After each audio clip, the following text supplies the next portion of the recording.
Conseil, pub, promo, monétisation, plus 229 53 63 87 30. Comment réussir son test de détection? Coucou, salut, j'espère que vous allez très bien.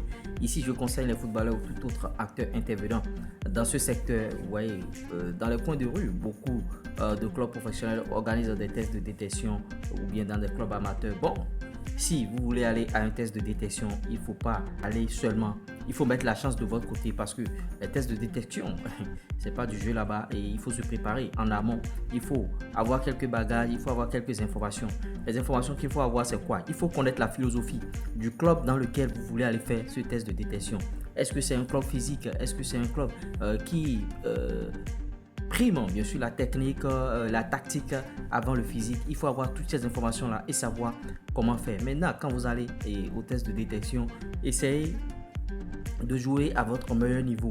Maintenant, ne pas inventer la roue. Faut pas commencer par inventer des choses. Faut être simple et naturel. Jouez votre football et sachez prendre des risques. Et il faut aussi prendre des risques. Vous voyez, sachez prendre des risques et il faut prendre des risques. Parce que quand vous allez jouer un football simple mais stéréotypé, un football vraiment et vous ne prenez pas de risques, ça ne peut pas aller. Il faut aussi prendre des risques pour montrer aux recruteurs que tu en as véritablement dans les jambes. Maintenant, l'autre chose, si la détection se poursuit sur plusieurs jours, se déroule sur plusieurs jours, les gens vont vous observer, ils vont observer votre comportement. Donc, il faut avoir de bons comportements. Parce que la formation que vous voulez faire, je suppose que vous voulez intégrer un centre de formation, ils vont former l'homme.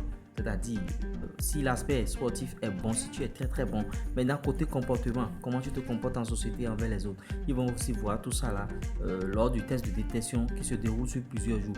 Maintenant, si c'est sur un seul jour, généralement on n'a pas de temps. Si c'est un seul jour, vous n'avez pas de temps, ils ne vont pas beaucoup vous observer. Il y a beaucoup de joueurs et tout et tout. Donc quand tu laisses 5 minutes, 10 minutes, montre déjà ce que tu sais faire. Si la détection c'est sur une journée, montre ce que tu sais faire d'entrée. Maintenant, si c'est sur plusieurs jours, le premier jour, bon, ils vont te regarder, mais ils vont te regarder aussi les autres jours. Si tu es bon le premier jour, il faudra être bon les autres jours aussi. Maintenant, si tu es mauvais le premier jour, tu as aussi d'autres chances de t'améliorer. Donc, prépare-toi et tout ira très bien. J'espère que ces conseils seront utiles à votre niveau. Likez, partagez la vidéo. Ciao, ciao, bye.